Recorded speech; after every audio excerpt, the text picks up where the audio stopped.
Depends on what kind of people come to Paris. Let's say I'm Ali Cop. I know that you are very proud about your food. What triggered the idea of doing the MBA for you? Imagine you have a client in Miraflores. Mm. Why would you waste time coming to this one? Yeah. Now, Which one is you like most? Say, for example, I like very much Hungary. Big area that they have Ecuador, Peru, Chile. No, but I think it's like a fitness lifestyle because you are so much into the fitness lifestyle. You don't want to... Hola Felipe, ¿cómo estás? Muy bien, ¿tú cómo estás? Muy bien también. Qué bueno, estoy encantado de estar acá. Muchas gracias por venir. Espero que esta sea una gran entrevista. Seguro que sí. Preséntate al podcast, Felipe. Hola, soy Luis Felipe, tengo 32 años, soy de Perú, and I've been here, switching to English for my 4th month in Paris, and very happy to be here.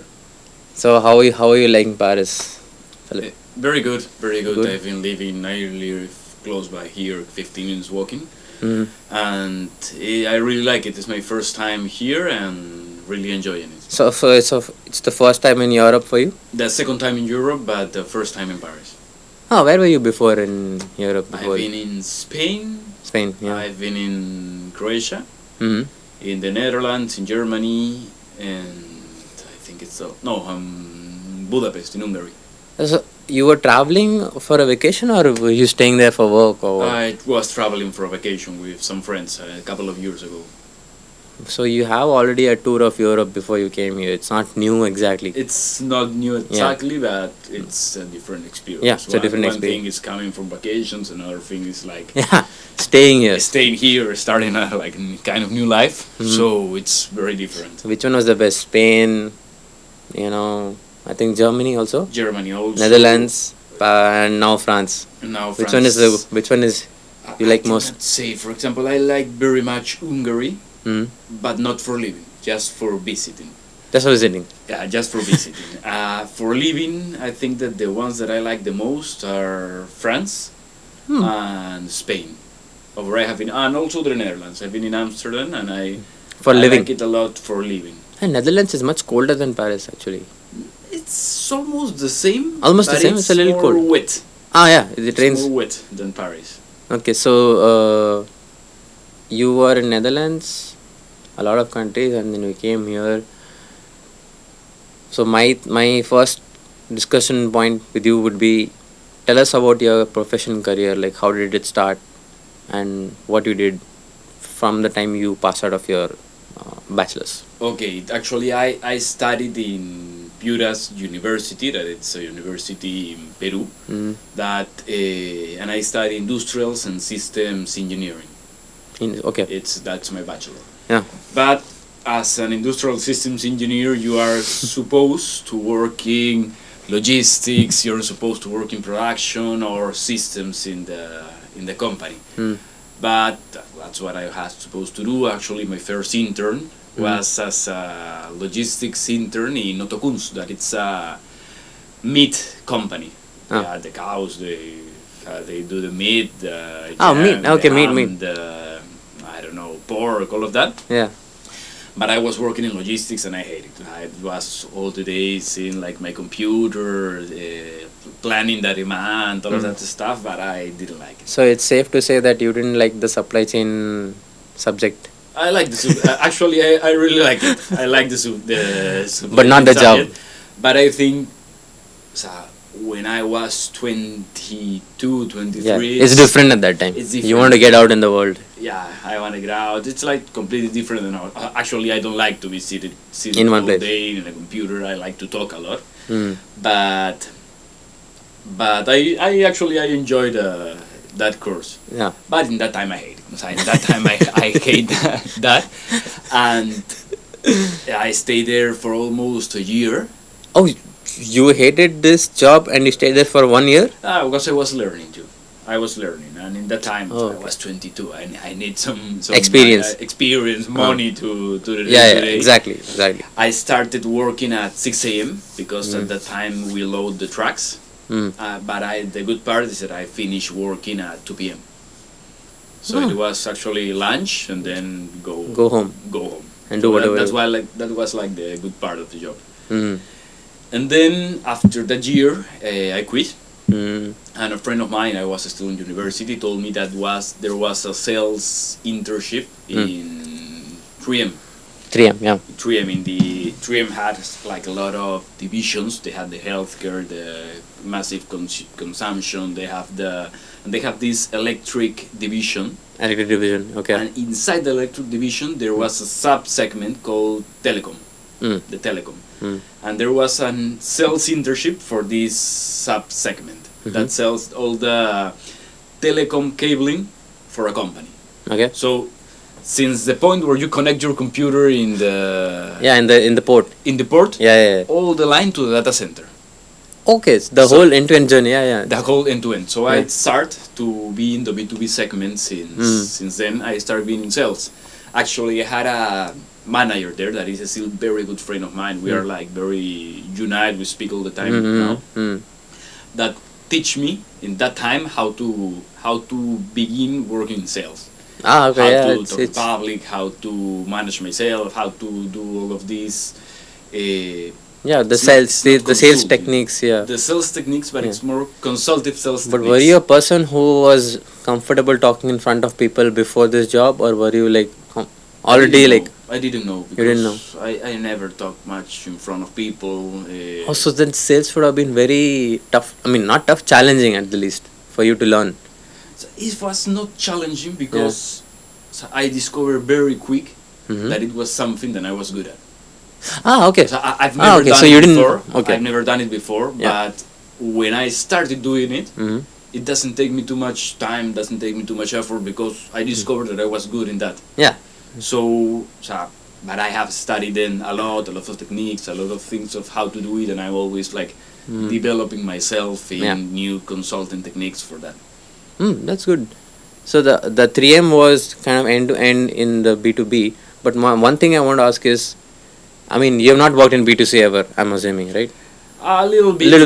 In one of my next experience. Did you find any, like, this is all throughout your experience I'm asking, did you find any difference between B2B and B2C? Any differences which come to your mind? Yeah. The first one is how the salesman is seen between B2B and B2C. Okay. For example, in B2B you are more like a consultant to the client. Okay. Because it's not, I'm not selling you, I don't know, potatoes, I'm not selling you rice, I'm selling you a solution. Yeah. So the main idea here is I'm the expert in the solution, and I want to know how your business works, what you want to improve in order to give you the best option. So it's not, but in B2C, it's more like price quality, the best one wins. Yeah. So it's more like, I see it like that. It's not for telling that one was difficult than the other. It's a cutthroat market. But it's more like you take you take the quality, the price, you compare everywhere. You talk to marketing, give me that, and you sell. It's also challenge. It's also complicated. It's also have things. Some things are more easy, some things are more difficult. But I prefer B2B because the sales cycles are longer. You have more time to really give an added value to your client. Yeah, and because you can speak to the client more and in depth, know about them with only you. Like you have all their attention. Yeah, you have all that. That's the good thing. So that's why you preferred B2B. That's why I prefer B2B. So after 3M, what happened after 3M? Like after 3M. Actually, I finished university. Yeah. They offered me. I was still an intern. So in that time, you know, an intern who is still in university wins like a very small. I don't know. It's like a very small contract. It's around, I don't know, $250 in that time. You have to survive with that. Yeah. But they offer me a full-time job in Alicorp. Alicorp. Okay. Alicorp, it's the biggest food production company in Peru. They produce pasta. They have rice. They have oil. They have sauces, and they have many divisions. They also bought a company that produced like, I don't know, a lot of food. home cleaning solutions. Products. Okay. Yeah. So I entered to the B2B market there of a new internal company of Alicorp called Masterbread. in Europe and many countries in the world, the frozen bakery, the frozen bread, it's like a really developed, it's a really developed market. Okay. Because many companies Mm-hmm. try to, instead of going to the baker and tell them, for tomorrow I need, 200 breads, they have an internal stock, frozen stock, pre-baked stock, Mm-hmm. so they don't have like stock breaks, they don't have like there's overstock, and they don't lose like they don't lose sales. they don't lose sales, Yeah. and they don't have like overstock. Did they describe how long? When I say how long, the thing is, if it's frozen, it would get spoiled after X number of days or Y number of days, right? 9 months. 9 No, months. 6 months. 6 months. 6 months. Ah, okay. So it's then frozen. It's frozen. it's frozen. That's good. Yeah, It's 6 months. And so Yeah. you don't lose stock. Yeah, you don't lose exactly. You don't lose stock, and you Yeah. don't have overstock Yeah. either. Yeah. So many of these, the sandwich restaurants Mm-hmm. have this thing that in Spanish is called merma. That is Merma. when I bought, for example, 100 bread for tomorrow, but I only sell 50. Ah, What do take I it. do with the 50 breads? Because Yeah. it's bread. It's not. Yeah. You cannot save it more than one day. Yep. It's a spoil. Yeah. So you throw it away, and they lose money. So that was very Wow. common in Peru, because there was not this frozen market that was Mm. working. Mm. So Alicorp, that is this company, hired some people from Spain, and they developed this new business, this frozen bread business. Mm. But it wasn't the beginning. So I entered here. I entered to the company. They offered me a full-time job there Mm-hmm. to develop the market. Yeah. So basically the job was do a lot of field work Yeah. and begin to sell this to the clients. Again, B2B. Again, B2B. Yeah. This in that time Yeah. this was not B2C. Yeah. Nowadays it's Yeah, also yeah. B2C. Exactly. Because I always like looking Yeah. for the brand in the supermarkets. Now Yeah. it's in the supermarkets, but Yeah. at that time was only to Canal Oreca. Oreca. Oreca is hotels, restaurants, Yeah. and cafeterias. Okay, so these three are your target customers. The main target So, customers. if I'm understanding right, Luis Felipe would go to any specific hotel or bakery or restaurant and pitch them. You take the breads which are from Alicorp because these are better for you. Exactly. Okay. And Yeah. we give them Package. sell the bread in boxes. Yeah, Inside box. was like special bag Yeah. and the frozen bread, Mm. and also we give them Mm. a freezer. Yeah. Ah, okay. To keep the bread. To keep the To bread preserve it. and an oven, Yeah. a I know. small oven where they can Yeah, where they can make a lot of finish dishes. the bake, because it was like 80% baked. Ah, okay. Yeah. And the last they had 20% it has to be fresh. The last one to be like fresh bread. Yeah. So we give them to that. In that time, we get El Chinito. It's like the little Chinese man. That is the biggest sandwich restaurant in Peru. Mm. They had like 60, 70 years. Mm. They have been with the same bread method and the same baker for all the 60 years. Okay. Okay. So I get to the client, and that was like our biggest client. Just to make a number, Mm. he bought to me in that time almost 3 tons of bread a month. It's a lot Per month? of bread that they Which one means they month- had that much sales as well. Yeah, it's that much sales. Each Whoa. bread is a sandwich, and each bread weighs like 50 grams. So you can imagine the Yeah, how amount much of- bread? How much how bread? much sandwiches that guy. And you pitched that.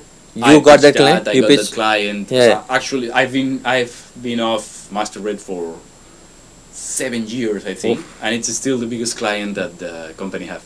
So you are the one who for Alicorp got this client. Got this client, right? So I think I want everyone to know how you pitch, like this whole process. Let's take the sandwich little Chinese man. What did you do in the pitch? What did you do initially when you went first to the restaurant? As well, just describe that experience to us. Well, first you have to do like something called a rapport. Mm. Rapport is like Yeah, like yeah, how are you? Yeah. heating the situation a little Yeah. bit. ¿Cómo It's estás? very important for the client not to perceive that you want to sell him something. He knows that you want to sell him something. It's obvious. It's for that is the meeting. Yeah. But you have to be like a consultant for them. I never pitch in the first meeting Mhm. unless it's 100% necessary. Okay. For example, I start trying to know about the business. Mhm. So, how's the business working. There is something called BANT. BANT, it's like acronym for V, it's like budget, A is authority, N is need, and T is time frame. Okay. So I need to have those four things very, very clear. But I always start with the end, with the need.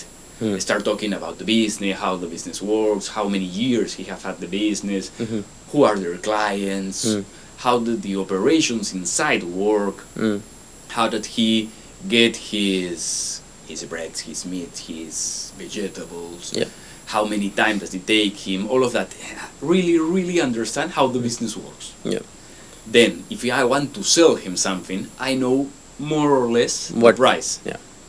More or less I see, because most of these times this is a custom solution, so the price can change. But I want to know if he have ever invest in something like this, he have ever had a solution like this. It can be a software solution, a red solution, or something like that. But really understand how much money can he allocate in a project like this. Okay, good. Okay. I understand the budget. Now, it's very important to understand the time.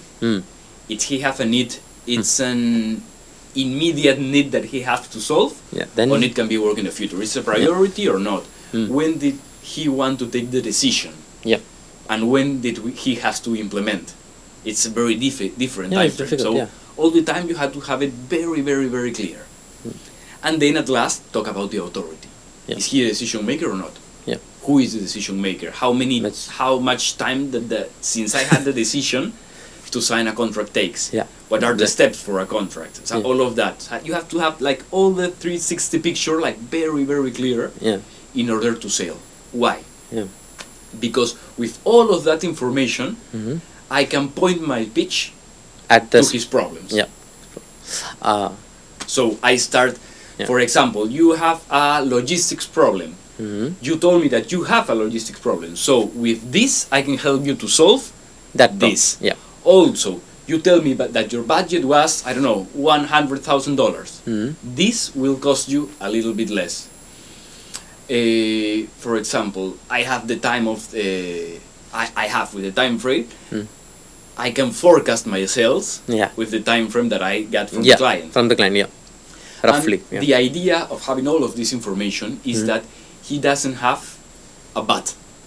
He doesn't have a but. He cannot tell me, but I told you that because he gave me all the information, and I can give him solutions to all the problems that he has. So these people are happy to give you all this information before you pitch. Like, for example, you were asking about their business model, right? You're asking about his business, where he gets all this stuff. The thing is, it's not necessary for him to tell you this in the first place. You're just a person who comes into the shop and asks this question. Yes and no. So in that case, in Alicorp, it was like that because it was very field work.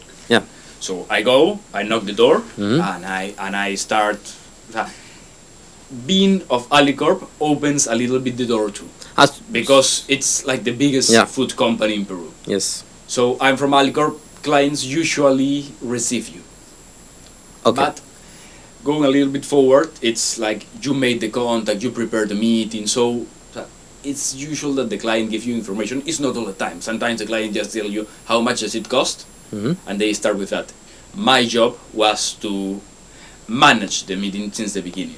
So not only, my job was to have the power of the meeting since the beginning, so that the client could give me all the information, make a trust bond with them. So the idea of being in B2B is to create a bond with the client. I don't tell you that we're going to be friends and call each other all the time. Some clients are my friends too. But the idea is to create a bond, a trust bond with the client. And in order to, he can give me all the information, and he should understand that I am of his side. And that I want to give him a solution to improve his business. Okay. So that's where the bond gets created, more or less. So the thing is, these situations would have, I think, defined your communication skills, your pitch, your negotiation, and all those things.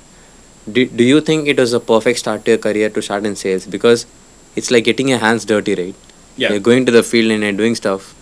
Or did you have some doubts in the middle that because actually speaking, sales can be tough. Yeah. You get rejected a lot. You know, there are a lot of pitches which wouldn't have worked for you. Most of the time you get Yeah. rejected in sales. Yeah. So Yeah. so it was very weird Yeah. that I have a ratio, Yeah. 3 to 1. Hmm. You get rejected 2 times, Yeah. I One get time. 30% of 30% 30%, success ratio. and those are good sales. Yeah. 30% is a good sales ratio. Yeah. ratio. Okay, so In between.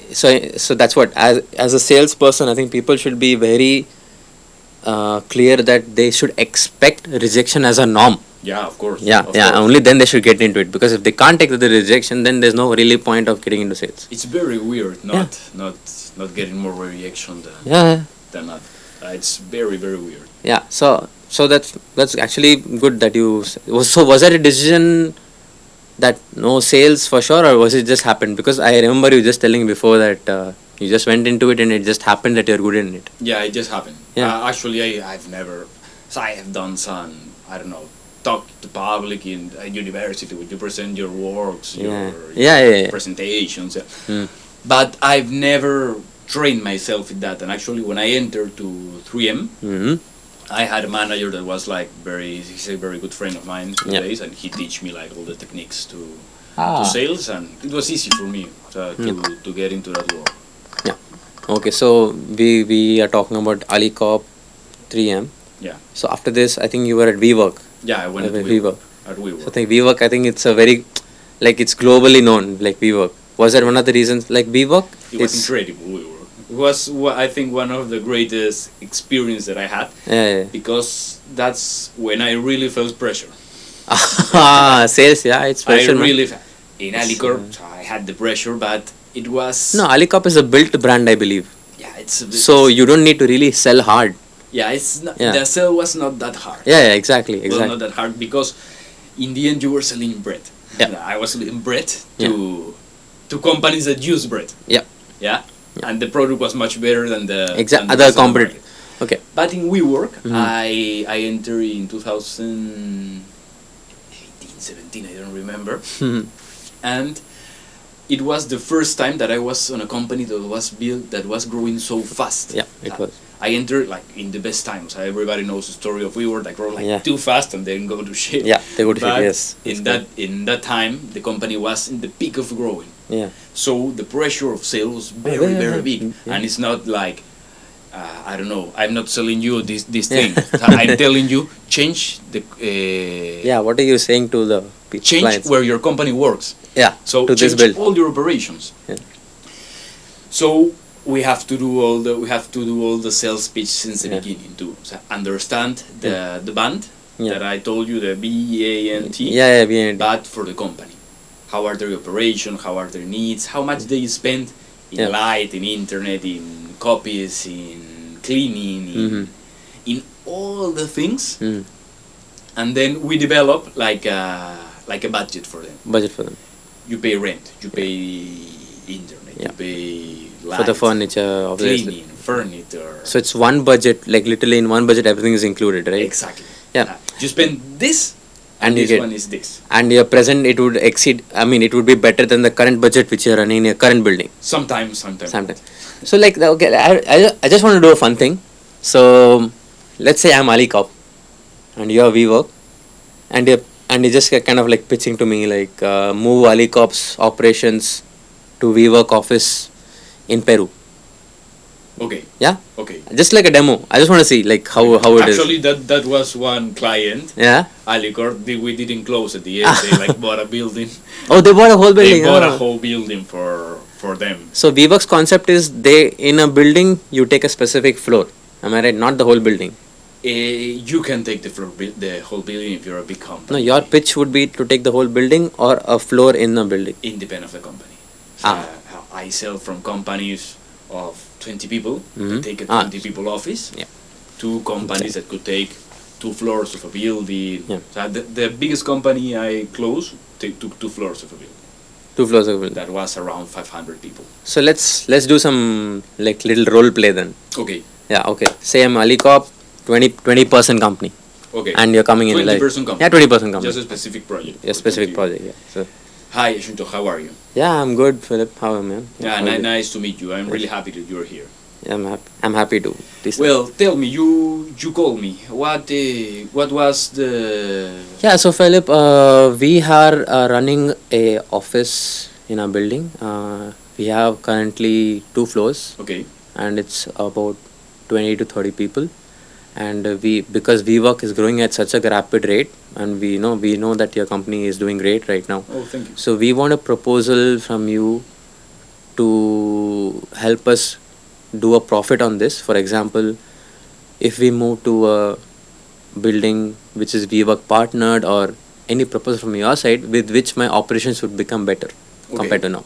Okay. So what can you tell us about this? Let me know how are your operations. What do you want to improve in your operations? Yeah, so let's take this now. So we are paying the office rent per month, per everything, and then we would pay the electricity charges, the food, the water, and everything related to this. So we have a budget X because of this in this building. So in WeWork, what is it different that you can offer us compared to this? Nothing First, let me know the people of Yeah. this specific project that you want to be in WeWork, what they do in the company. Yeah, so we are a company called Alicop, Okay. and we sell pasta, we sell food Okay. products, and me specifically, I'm in the B2B segment. In the B2B segment. Yeah, So B2B. they are like salesmen. Yeah. Oh, So, okay. That's yeah, we great need to- because you know that if these salesmen can work from this WeWork or if they can work for any of the other WeWork, so Yeah. it will be easy for them. Mm-hmm. No, imagine you have a client in Miraflores. Mm-hmm. Why would you waste time coming to this one Yeah. if you can receive that client in that other office? Got So it. you have all these offices around the city where you can take your clients, and they will be very useful. So for the Yeah. for your staff. So it's like kind of distance wise, yeah. Yeah, of course. Yeah. Also, you told me that you spend this, and this in your budget. Exactly. This will include you all of that, and Huh. also you will save around the 10%. Okay. Tell me, do you take the decision here for when do you want it? Yes, I am the decision maker. Okay. And I oversee the operations aspect, and we have all the information with me. Yeah. Oh, perfect. Yeah. So for when do you want to begin? So I would say if we were to decide to wrap up operations here, it would take at least 3 months. 3 months? 3 months to move, or to- 3 months to take the decision? 3 months to move. So To if move. suppose we take the decision today, like right Okay. now, in 3 months we will be in the new office. Okay. Yeah, perfect, in 3 perfect, months. Perfect. Just one thing about that. Yeah. Why do you move before than in 3 months? Yeah. So the thing is, because our company is, you would say, I mean, Alicop, it's a pretty famous company. So we never thought of moving to another site because our company is doing well. Okay. So when the company is doing well, they're kind of like in a stable position, right? Right. So we wouldn't really think what can go better in a building space wise. So because we are concentrating on food sales, so this aspect we never really thought about it much. Okay. But because of WeWork's business model, we were like, hey, you know what? As a very good company, we should always aim to improve everywhere, Okay. not just in the. So that's the whole reason why we came to this decision. Okay. Yeah. Perfect. That's okay. Yeah. Just one thing about that. Yeah. We can close the deal today, but for moving in 3 months, we will have to have an infront payment for Infront payment. like saving the office for you, because Mhm. as you may know, if we close the deal, we will have the office closed for 3 months. Okay. That means like Exactly. 3 months of not profiting for that space. So we will need like an upfront payment from that. Is that okay for you? It's like so. So what you're saying is you need to block this office for 3 months. That's what Yeah, it of course. essentially I need to saying. block the office. So why is it not possible for you to block it 1 month before and we fix the deal now? Say we fix the deal right now, and we I can block can- it only for 1 month. If Because I fou- understand if you I need fou- time. If I found a client Yeah. that could take it for this month and the next one, Uh-huh. I will be profiting for that. So I Ah. can do it. Yeah. I can do it. Okay. But I prefer Uh-huh. that you can move before. Okay. If you want, and that will make the things easier, I can ask my manager Okay. if we can give you an extra Okay. discount Yeah. for these first 2 months in Yeah, order so for that- you to move early. I get it. Okay, yeah, okay, we can discuss the negotiables at that time. Let me No discuss problem. that. Let me Let me just- talk, and then I will come back to you with an answer to that. Well, it Yeah. was really nice to meet you. It was Thank really you. interesting about the talk. I really hope you can Yeah. move here this month. Thank you so much for the proposal. So yeah, I think in this role play we're able to understand what are the constraints, what are the deliverables for you. It's time, because you need to close it as soon as possible. I mean, that's what I'm thinking, because I need to close it as yeah, soon as possible. exactly. So the thing is that the point where you're asking them, like, what time, how much can you move, and then after that you ask me 3 months to move or 3 months to start. That Yeah. that gives the impression, like, that shows them the intent that, hey, you know what, you need to make that decision a little bit faster. It's like putting a little pressure. But this time Yeah. it's like this Yeah. because I'm losing money Exactly. if nobody is there. Yeah. Because I have an how do you say that? We see it in accounting. I Yeah, like have, sunk cost. Sunk I cost. have like a sunk cost. Yeah. I have an asset. An Yeah. asset that is not giving me money. Yeah, exactly. You're losing either way.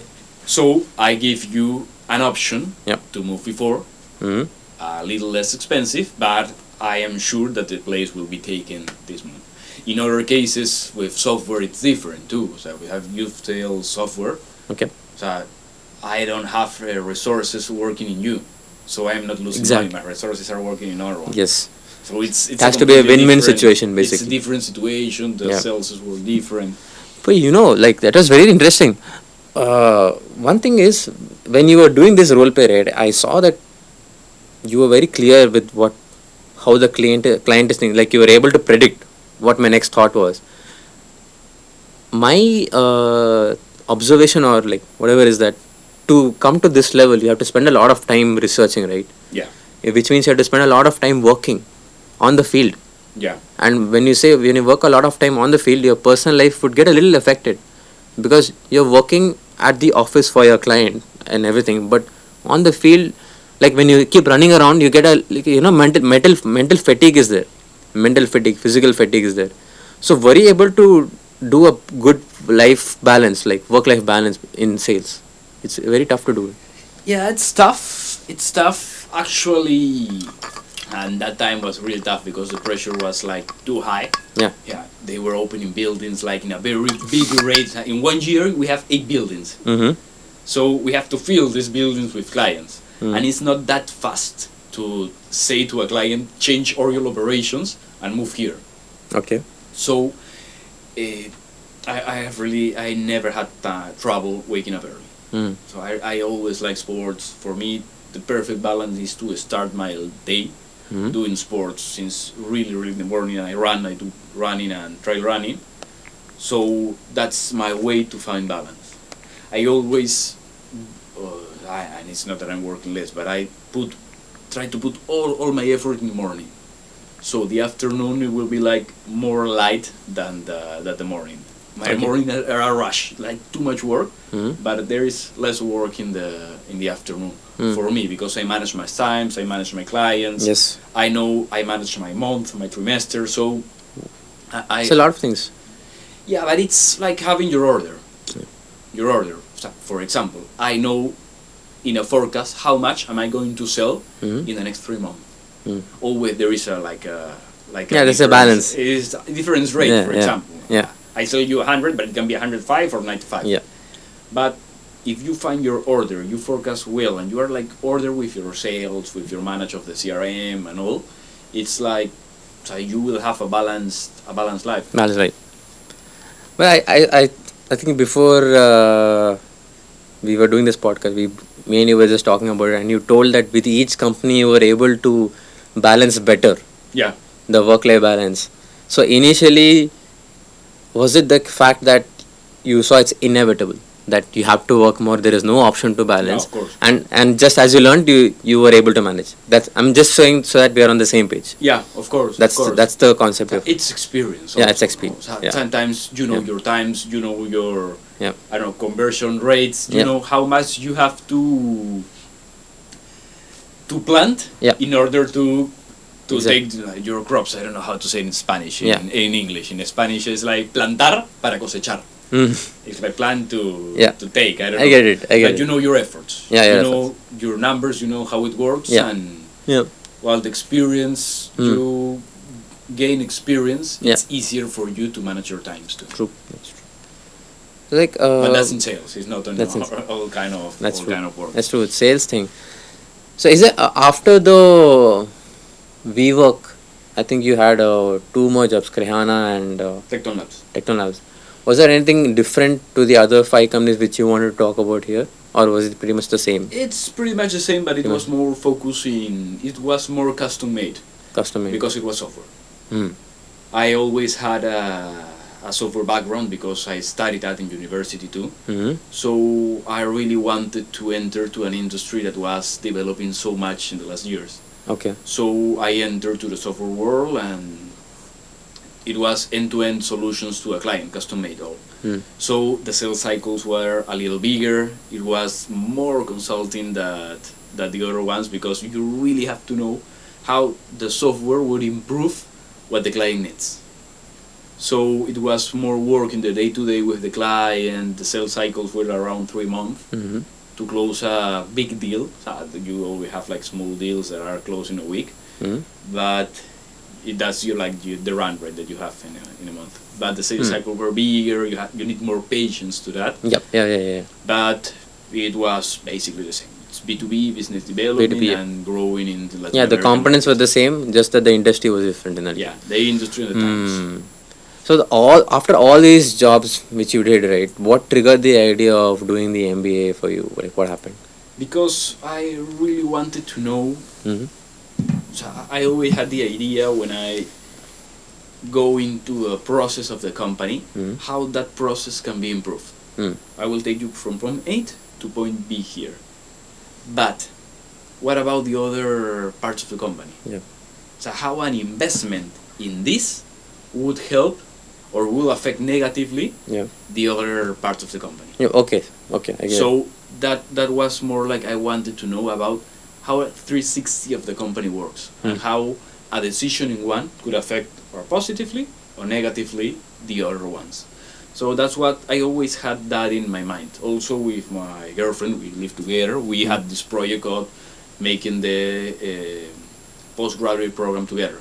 Not the MBA because Yeah. she's a lawyer. She's doing an LLM in laws, in international law, but doing it in the same year, get the same city. So Same we city. started looking together Mm-hmm. also, and we found we were looking it for being the same city. So we found among our options Paris. So we picked Paris at the end, and we moved here. Okay, so the whole point was that you wanted it to be the same location, and That she's was doing the law. main idea. She's doing law. I'm right. She is a lawyer. Yeah. Yeah. So the idea was to get a law college and an MBA college, and I didn't know that law is good for Paris. Frankly speaking, Yeah, it's good. so it's good. It's Yeah, it's good. So in that case, you didn't see any other options. ESCP was there. Like you're like, yeah, this is the college for me. In that case. No, I see other options too, Mm-hmm. but I had options. For example, I don't know, in Italy I had one, Yeah. but she didn't have one in Exactly. Italy, so no Italy. Not really. We have options in the Netherlands. We have other options in France too. We have options in Germany, Mm-hmm. but at the end we choose Paris. Now in Paris, ESCP was the only option, or did you see any other options as well? No, it was the only option. Only option for you. Yeah. Okay. So in that case, I mean, welcome now. Now that you're here, you've been in Paris for like 4 months now. Give me a picture of what you were expecting from the course before you came here. Like, what were you thinking would happen? I think there will be a little less people at the beginning. Yeah. I was a little Yeah. bit. There were like 60 persons In the class. Yeah. in the class, but it's basically what I was expecting. Yeah. About the courses, about the people, about the different nationalities of the people here. Mm-hmm. So I was really expecting that because I've talked to people who have done MBAs before. Yeah. And to really give me the main picture. But I like to do my research always Yeah. before, So. before a client or before Yeah, saying something. You've been in sales, like, of course. Yeah, I have to do my research. Yeah. So it was basically what I was expecting. Mm-hmm.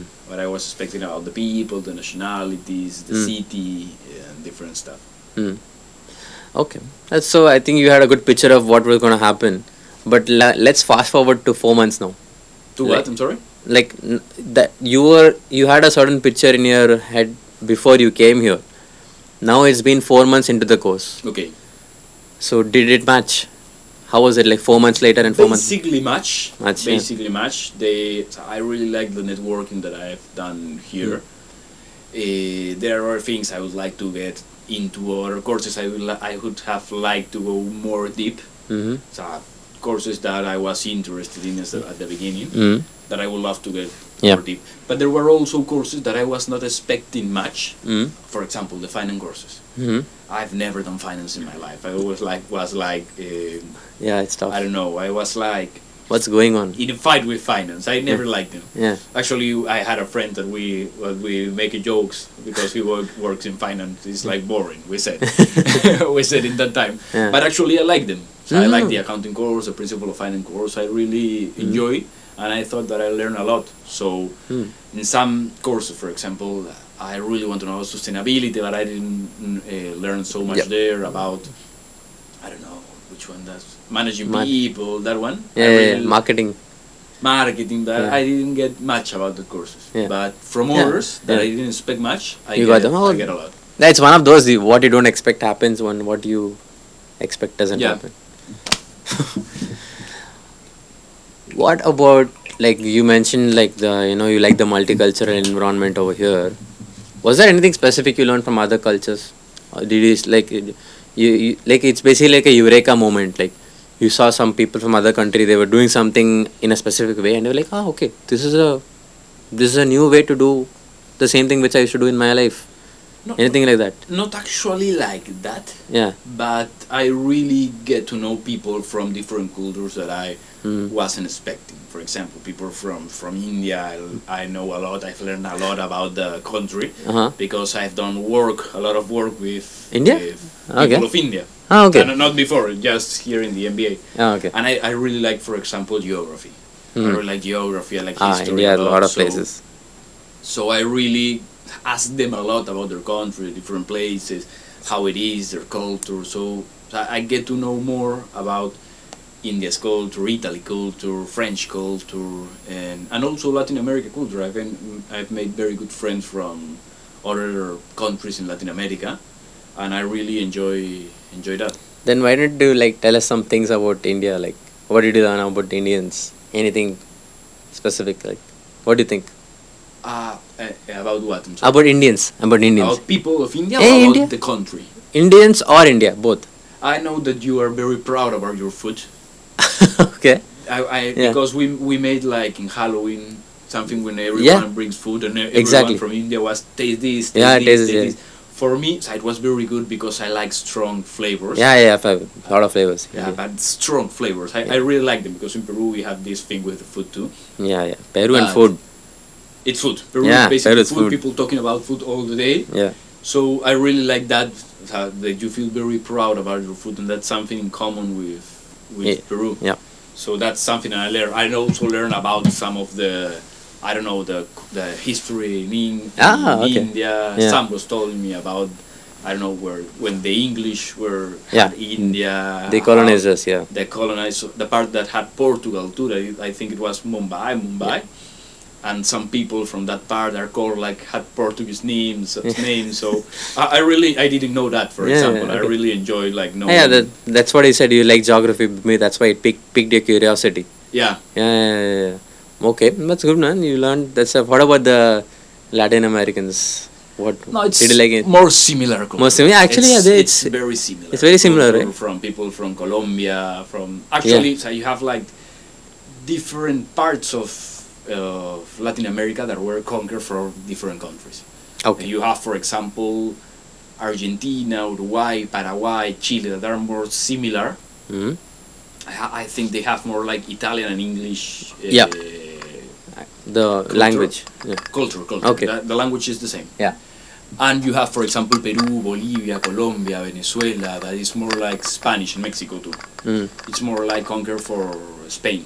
Mm. Here. So the culture is more similar. Okay. Colombia, Venezuela, Peru, Bolivia have like more similar cultures, but they have some Caribbean too because they are closer to the Caribe, Mm. and we have more mountains, more different kind of culture there, but it's very similar. Very Similar. The people, how they think, it's Yeah. like very similar. Yeah. I always like to learn how they say certain things. For Yeah, example, how yeah. they talk. I really like to share this kind of words that we don't have Yeah. in common. So it was that like how should I say it? You were able to verify that okay, these people think the same like me. Yeah. Even though they're from other countries. Yeah. That confirmation itself is a learning. But okay, yeah. It's a learning, but but was not new for me. Yeah. Because, for example, we work in Granada, Yeah, you were from working. people from Colombia, Mexico all the Yeah. time, so I know Yeah. a lot of people from That's there, true. besides the MBA. So it wasn't something new, but also Yeah. reinforced. Yeah, what I reinforced already learning, know. exactly. So now that we talked about all the cultures, let's come to your culture. Like, let's talk about Peru. Like, tell us about Peru, the wonderful land. How is it like? Peru. It's complicated how talking from Peru. Actually, Yeah. Latin America, it's complicated to talk about because Mm-hmm. a difference, and you may know, I guess it would be like really similar to India because you have so many regions. Yeah. And people from one place could be completely different. Yeah, exactly. From Yeah, people yeah. from It's- other place. yeah. In Peru, Yeah. I don't know if you've seen the map of Peru. It's in the west coast of South America, basically in the middle. Yeah. And we have like three main regions. We have the coast, Mm-hmm. we have the mountains, and we have the jungle. The three of them are completely different. Completely They could be different. Three different countries. Mm. And there is a lot, I think, because of geography, because of culture, it's a lot of people who think very different and are kind of separated. Mm. People in the coast, it's more similar Mm-hmm. to people in the coast. Ah. Also people in the mountains, and they are completely different from people in the jungles. Okay. It's a big country, it's not one of the biggest, I think it's around 20th biggest country in the world. Okay. Okay. But you have like too many cultures. I cannot Yeah, speak yeah. Oh, of how is a Peruvian Within Peru itself. within Peru. Ah. Okay. I cannot speak of how is a Peruvian in general Yeah. because I don't know Wow. That's. how people in the mountain think. They think completely different as me, Mm-hmm. and how people in the jungle think. The country is very centralized. A third of the population lives in the capital, in Lima. Ah. Yeah. It's a lot, Mm. around 11 million Okay. That's a people lot. in one city. Yeah. And the rest of the 22 Everywhere is spread. millions around around Peru. So I can speak for Lima, for my part, how I think, Mm-hmm. but it's complicated. So complicated. Yeah. It's very good people, I think, Mhm. but also you have the other part that they like to skip the rules. For example, that's a part of Peru that I don't like. Yeah. What's But that? it's very lovely people that like, because one of the main incomes of Peru is tourism. Yeah. So it's people that is very used for people to other countries to come and visit. Mm. So it's like a very developed thing that we have, that we love people from other countries. They like Okay. to make them feel welcome here, Mm-hmm. because it's basically what we are very proud of our food too. Yeah. It's always been, we have like the best restaurant in the world, this year's best restaurant in the world, we have it in Peru. So it's like very people in Lima. Yeah. Thing like that. Yeah. You also have other regions like the jungle that I don't know how they think. Mm. It's completely different. That's true. So the stereotype is true. Then Peru and food, it's a combination made in heaven. Yeah, it's like Peru people love food. You know, when two Peruvian people start talking, That's- they in some part of the conversation it Yeah. turns to food, and they That's it. continue with food the conversation. So how are they like? How are the people like? Are they, I don't know, risk calculation, or they are very passionate, or are they very patient? How are people in? Or you can talk about people in Lima in general, obviously, because you don't know I others. think it's hard working, Hmm? the people in Peru, Hmm? because you have a lot of poverty in Peru. So Ah, too in okay. Peru. Yeah, Okay, I have it's pretty similar. very Yeah. parts that are poor in Yeah. Peru. Hmm. Because of the geography, there is not good like communications between, I don't know, highways. Mm-hmm. You have 3 highways, I think, that you have to. Yeah. So the resources don't get to all parts of Peru. So there is like very hard-working people Mhm. that tries to go on. Also, Okay. you have the part that people try to skip the rules. It's like Yeah. it says in Peru. It's like people who like to skip the rules. Yeah. You have a lot of that too. Okay, so you're saying that That's the part that I hate of Peru. Yeah, that yeah. I don't like. So what specifically are these things which they are doing which you don't like? I mean, what like just elaborate on skipping the rules. What do they do? For example, the red light, you pass a red light. Okay, it's like that. Okay, that okay, kind okay. of stuff. That kind of stuff. They evade, I don't know. And that happens everywhere. Evade taxes. Yeah. But when you have 70% of the businesses in Peru don't pay taxes. Okay, that's so a lot. the other 30% pay taxes for the rest of them. Yeah, rest of them. Yeah. The taxes should Be paid by everyone. used for making The country better. Environment for the business in the Yes. company, but people don't pay taxes Yeah. because the politics Yeah. are so corrupt that they steal all the money. You have in the circle here, Yeah. people don't pay taxes because these people steal the money, but these people don't have money to make good things. Yeah. So it's like a circle there. Hmm. So we have The politics is we pretty have- strong. Politics is a disaster. We have had like 6 presidents in the last 6 years. Okay, that's very That's a lot. unstable. Yeah, it's unstable. It's So- an unstable, politically unstable Mhm. country. So in this case, does it affect the people a lot as well? Because it would affect their behavior a lot because of this instability, right? Yeah, affect the behavior of the people. People Sorry, is instability. less willing to invest in Peru for that, Mm. for the political instability. Mm. But on the other hand, I don't know why we have like a very good central bank Mm. that the coin is very stable, Okay. very very stable. You know, one sol. Mm. Sol is the coin of Peru. It represents around $3.7. No, the other side. Okay. 3.7 soles. It's $1. That's not bad actually. But Yeah. last year when we have like 15 presidents last year, it goes up to 4 soles, $1. But people was getting crazy. That's It's not that much when you compare to Argentina that were like 18 pesos, $1 5 years ago, and now it's 1,000 pesos. Yeah. $1. It's Yeah. it's like very very stable Yeah. the coin in Comparatively, yeah. Peru compared to other countries. Yeah. So you have in one hand that, and the other hand Yeah, that's yeah, very the- stable coin. So it's two sides of the coin happening there. That's Yeah. pretty cool. How about the like like when you said that it's about tourism, right? Peru. Yeah. What are some of the like obviously like Machu Picchu, one of Machu Picchu them. is the first one. Yeah, but just tell us about Machu Picchu. What it is. What's over there. It's an Inca. Inca was like a pre-Spain civilization in not only Peru, because they had like a big area that they have Ecuador, Peru, Chile, Mm. Bolivia, Mm. that made this capital. The capital of the Inca Empire was Cusco. Cusco is a city. It's one of the cities I love the most. Mm. Where Machu Picchu is. Machu Picchu is an ancient ruin that is above the clouds in the mountains. Okay. That was like the center of the Inca Empire. Mm. So it's one of the 7 world wonders, I think it's called. Oh, okay. With the Taj Mahal is one. Yeah. It's one too. Yeah. Well, Machu Picchu is one. Yeah. So I try to go there once a year because I really Yeah. enjoy to go there. I think it's we were gonna talk about your love for running. Yeah, It's so nice. I think you run many marathons. yeah. One of them was an ultra marathon, I believe, right? I Yeah. ran in July my July. first ultra marathon. That Yeah. was a 50-kilometer race Yeah. in Huaraz. Huaraz is a city on the center mountains of Peru Oh, okay. It's in. that have like the highest mountains in Peru, Mhm. and one of the best trekkings in the world too. Mhm. And there I ran a 50-kilometer race called Ultra Trail Cordillera Blanca. Okay. It's like Ultra Trail Cordillera Blanca. It's like White Mountains. So you were running a marathon on the mountains, literally. It's an ultramarathon on the mountains. Yes, around 4,600 meters above the sea level. So which means the oxygen is. Little Yeah. oxygen. How were you training for this? Like, how did you train for this marathon? I've always done trail running since I was 23, I think. 23. That's when you started running.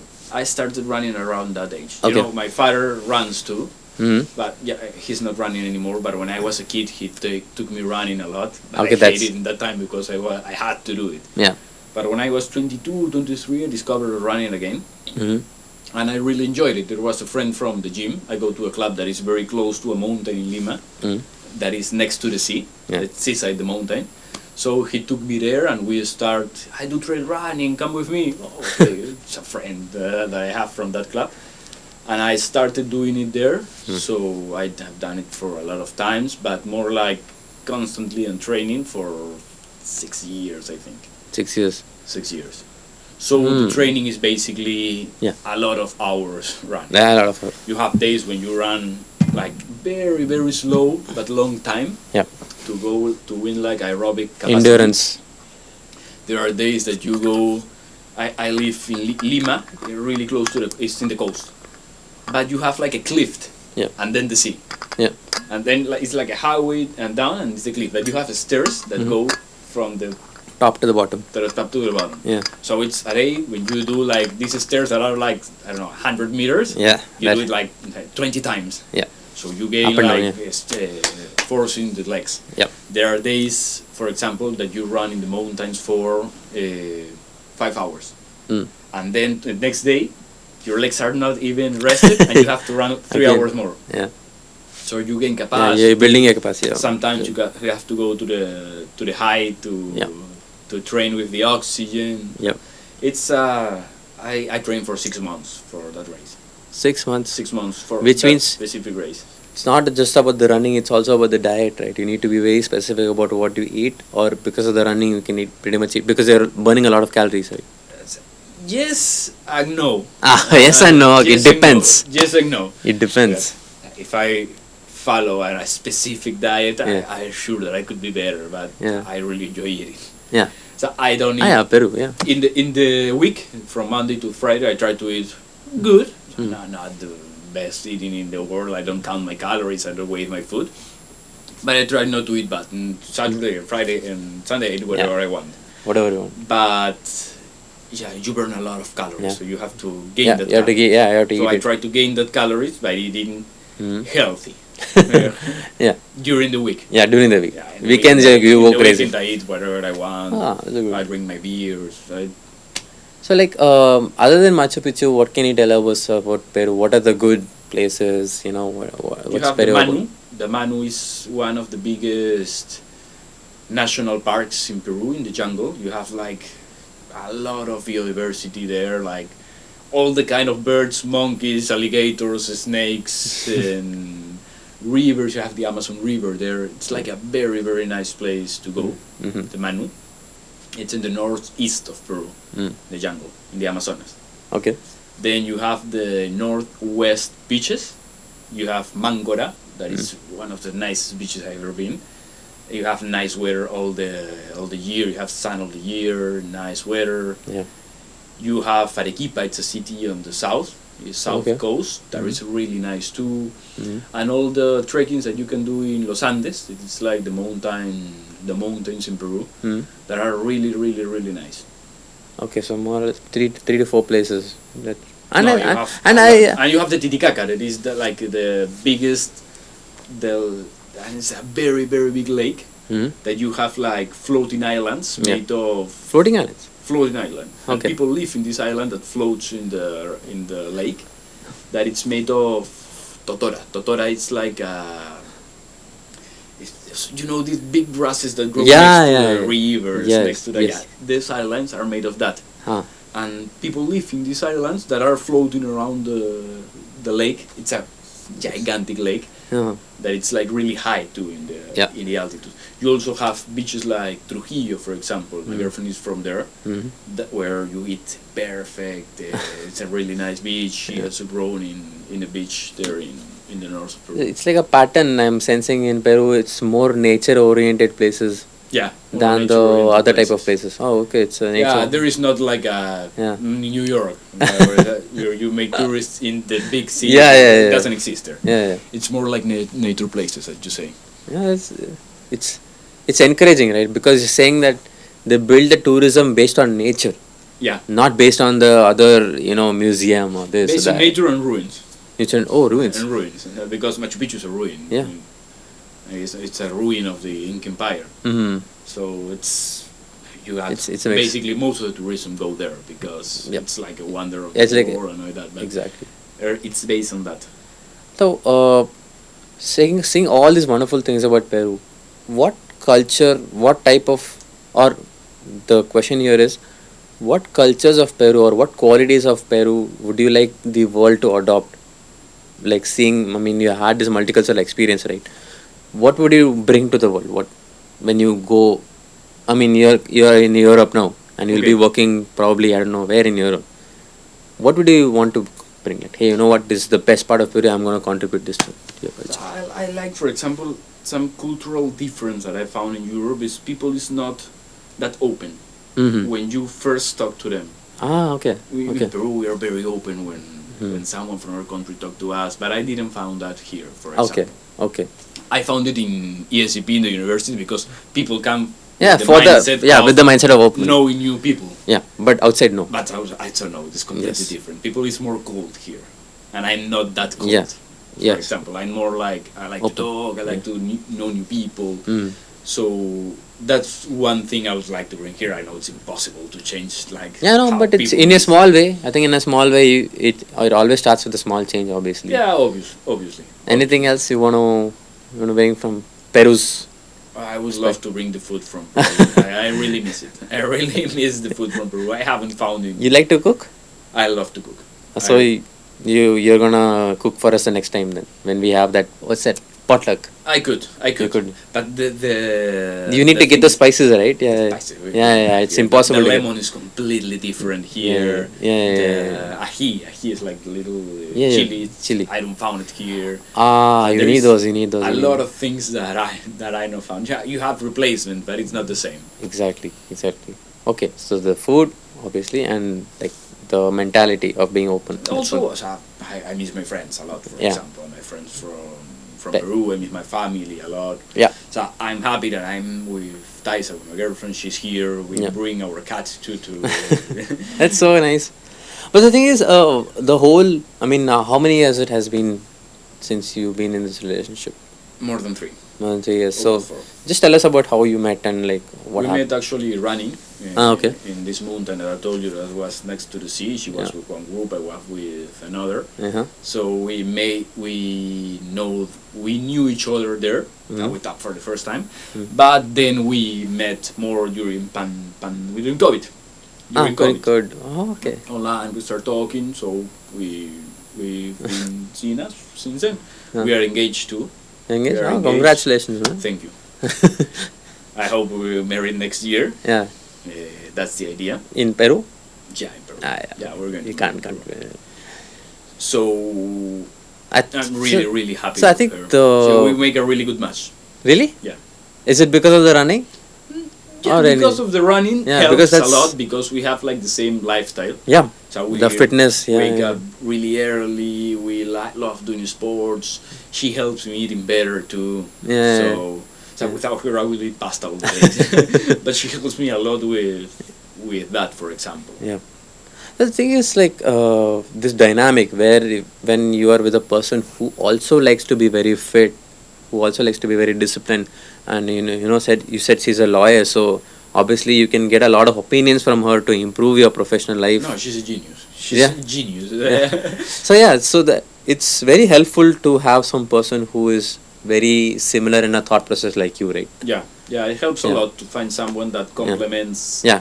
so good with you on things about you. For example, I couldn't be with someone that loved going to party all the day because I like to go to parties sometimes, but it's not the things Only I thing. do all the time. Yeah. So I've done it when I was like 22, 22. 23. I had to go all the weekends, all the days, but Yeah.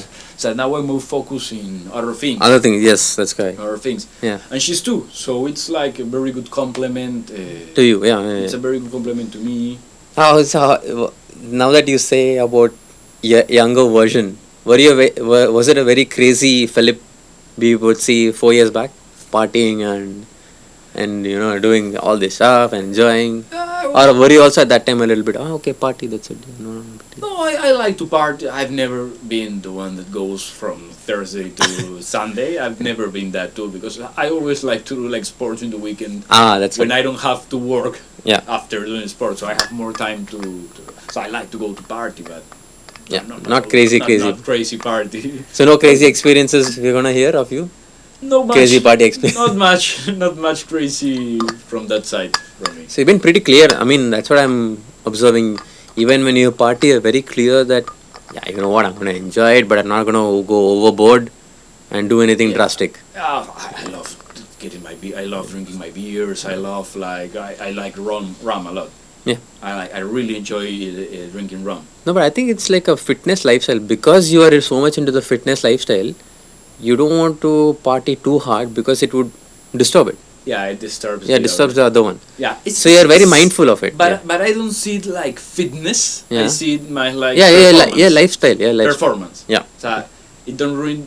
I don't see like you know what I mean. I don't see like Yeah, I get fitness, what you like mean. have abs. Yeah. Most like it. It's like will- healthy lifestyle.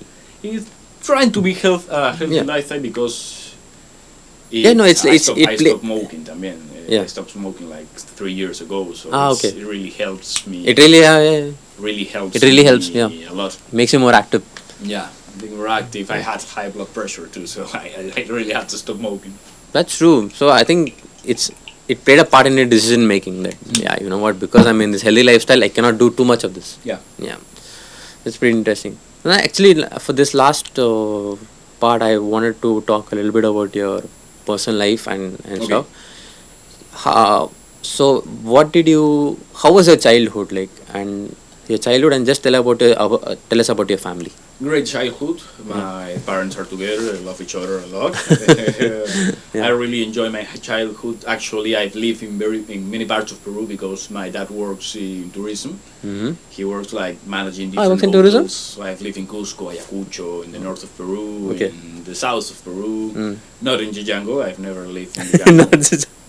But that helped me know much of Peru and really love my country. I have a sister Mm. that is 2 years younger than me. Mhm. We had right now with my dad's 2 cats and 1 dog, a beagle. Oh, a lot of pets, man. They had 3 pets. Lot of pets. We have had a Yorkshire, another cat, another Yorkshire. We have had always pets, Mm. but they are now the pets we have with my parents are that. Okay. So I grew most up to when I was 13. Mm. I was living in different parts of Peru. Mm. Then I moved to Lima. I am from Lima actually, Okay. and I do most of my school here in Lima. I made very good friends. Mhm. My house was very close to my school, so most of my friends live really close to my house, and I have a very You have a very tight strong circle. group of Yes. friends. And I always one of the things that I appreciate the more is like having these strong bonds with my friends. Mm. When I am in Peru, we join like once or twice a week to drink a couple of beers, to make a barbecue, to play a game, or to talk, Mm. or watch football. We love football. We talk Oh, about football all the Peru time. and football. Yeah, we love it. I think it's a Latin America thing, because Yeah, even Latin America. football is like a passion. We're not the best in Latin Yeah, America, but No, but the passion is very yeah, it's very passionate about that. football. Yeah. So that's basically my personal life. Yeah, and I think you were also telling me that your mom organizes a lot of events for the. My mom works for a business school Yeah. right now in Peru. She has been working there from the last 15 years, I think. 15 years. Oh, okay. It's called Universidad In a It's business actually school. the same university that I was. They have a postgraduate Mm-hmm. program. She Yeah. works for them. She organizes the events for the executive MBAs Wow. there. Oh, so this is an MBA program which she organized the events for. She organized all the postgraduate programs. Yeah, But and one of I think focusing in the executive MBA, Mm. she organizes all the events for them. So did your mom's work experience and life experience play a part in your MBA decision? Because you would have had more awareness. Like, yeah, it play a part, but I don't think it's that. Yeah. So I always know that I wanted to study something Yeah. after some years Mhm. finishing my university. Mm. So I always know that there was these MBA programs, executive MBA programs. So I always wanted to follow Yeah. something. So it helps me to get some information. Exactly. I knew some of the professors there in Yeah. Peru that teach. Mm. My godfather actually teach in that executive MBA. Yeah. So Yeah, you had information, I had some information. but you wanted to come to Europe. That was Yeah, I wanted to come here. Yeah. I wanted That's to come good. here. Mm. Also to disconnect a year from work to Exactly. have a new experience. Because you've been in the same place for your whole life. Sorry? No, you've been in the same place for your whole life. So Always living Yeah. in Peru. Yeah. Also, I've gone for work to Mexico, to Argentina sometimes, but my base was in Peru. So I wanted to change. Yeah, you want to And Thais change. too, Thais too. So we had this same Yeah, idea. yeah, we are the same age. That's exactly. Of changing this to move together to other Yeah. place, Mhm. to a year, a couple of years, we don't know. So we're basically open to go back to Peru too, because Yeah. we really Yeah, like you, living you there. love your country. Yeah. Man. Like, based on that, like, you know how you were talking about the whole running, your whole passion for running in your life. So the thing is, when you're running in this journey itself, you have some good and bad moments, right? Yeah. Because of it's a different level lifestyle when you take this decision to run a marathon, to train at sub-zero temperatures and stuff. Can you just run us through the good and the bad moments of this fitness lifestyle and running lifestyle? So the good moments are that, and something is about running, that you always see how you get better Yeah. in the day to day. Yeah. So that really helped me a lot. It's, for example, it's very different from, I don't know, playing football. So I love playing football too, but the training is different because you have a team, and sometimes you can play great, but you can lose. Exactly. And you don't see how much you are getting better in the day to day because there is not a clear measure. I know that I can run 10 kilometers in 42 minutes, for example. Mm-hmm. But if I train, I see the next week that I can run it in More. 41 and a half. So I see how I'm getting better. Yeah. That's good about. And when you finish a race, when you cross the final, when you the finish it, line. it's like one of the best experience because I did it. I did it and I did it well. And when you don't do it well, you learn too. So what didn't I do well? Mm-hmm. And that helps me a lot to organize myself, not only in sports, also in personal life, to get to know myself, to get what are my strong points, what are my weak points, how can I improve my weak points to make them strong points.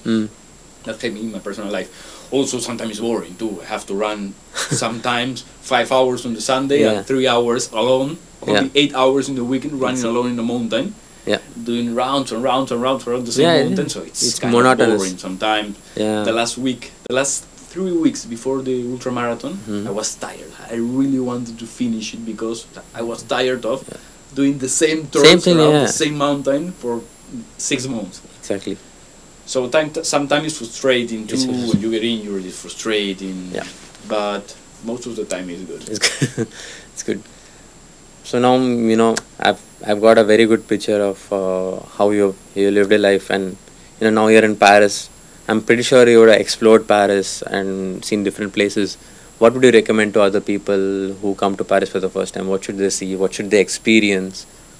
And get the full Paris experience, basically. Depends on what kind of people come to Paris. Okay. If party people come to Paris, I would give them go to there, and there. But I really like to know cities by walking. I take very few the metro. I don't take it very much. You walk everywhere. I walk a lot. Yeah. So I think one of the best ways to know a city is walking. Mm-hmm. Walk it and explore the city. Get to know the different places by walking. The first day that I get to Paris, I came before Thais. I came 1 week before because we were coming with Matilda, the cat. Okay. So we didn't want to come to the apartment and go out to buy a litter box, to buy the food, to buy the dishes. So I come early to condition the apartment for the cat. Yeah. So the apartment didn't have light when I came. It wasn't connected to NG, the apartment. Yeah. So I had to rent an hotel for this night, and the next day I go to the agency to see what's happening. What the fuck is happening here? My apartment don't have light. Yeah. I had very few internet. I didn't have where to plug myself. Yeah. So it was 10 miles. Mm-hmm. No, not 10 miles. 10 kilometers. 10 kilometers. That's from when I was staying. Yeah. So I walk. 10 kilometers. I get to Crazy, know man. Invalides, the Sena River. I see the Eiffel Tower, and then when I finish, I go very early in the morning, and when I could connect with the company, the apartment, to the light company, it was 4 p.m. Ah. So what did I did? It was 4 for Champs-Élysées, for the Arc, Yeah. Arc, Mhm. and I walk from there to the Louvre, Okay. and then to Notre Dame. So Notre I Dame. walk all Yeah, the you walk city, all the city. all the city, Uh. and in my head I was doing my running route Yeah. for For the next few weeks. Yeah. for yeah. the next days. So Yeah. I was going to run for here. There is not much cars here. There is a big street here. I can run here. I can do my change of speeds here. So it helps me a lot to get to know the city by walking it. And, you know, when you are doing your runs around the city, now that it's become very cold, does it affect you? Because Yeah, it's of course. yeah, because you can't get your body up to temperature very fast. Yeah, in Peru we are from 13 It's a- grades yeah. in the winter to 18 in the summer. So it's Yeah. like very stable Yeah. all the year. But I'm not used to the cold. Yeah. So it's difficult, the cold and the light. And the light, yeah, it's very gloomy. Because in South America it's from 6 to 6. Yeah. It's day Yeah. and night. And we have like 12 hours day, 12 hours night. Here it's Exactly. it's, at the 8:30 It's all and the screwed 5 up. it's night. So Yeah. I go out in the night a lot here in the night, in the early night, because Yeah. I go from 6 to 7:30 or 8. Okay. But it's cold. Yeah. I had to. Have you been able to get used to it? And was there anything specific you did to get used to the weather here? Yeah, it's life. It's life. You have to do it. It is what it is. It is what it is. I don't Yeah. have a choice. I bought like waterproof clothes because in Lima it doesn't rain. Yeah.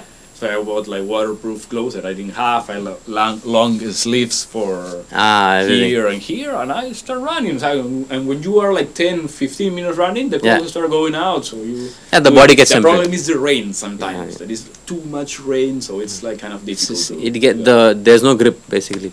There's less grip. There's less grip. It's already cold. Plus, when it rains, you will get sick. So it's a combination of all. Like my Yeah. hat, my food, Everything. So I go running. I run a lot next to the river. Next to the river. Oh, okay. Next to the river. The problem is the rats. It's like full of rats at the time, like big fat rats. But It's a Paris thing. yeah, It's a Paris thing. It's been like so nice. So I want to end this podcast on this question. How is Luis Felipe unique as a person? Tell us about what's unique about you. What do you like about you more than anything? I like to say that I'm a good person. Very convenient. That's very convenient. I try to say that I try to be a good person. I try to always not do the things because they are easy. Try to be direct to people and try to be a good friend, a good boyfriend, and in the future a good husband. We will check with Tasya. We will check with her if you're a good boyfriend. I will check. She will say that. I'm completely sure. Okay. But I always try to be a good person. So it's something that I think in the end people will see that. Yeah. Thank you so much for coming on this podcast, Philip. It's been I really just enjoyed doing this, and hopefully we do more projects together in the future, and hopefully we run together. Thank you for inviting me. I really enjoyed it a lot. Thank you so much, man. Thank you.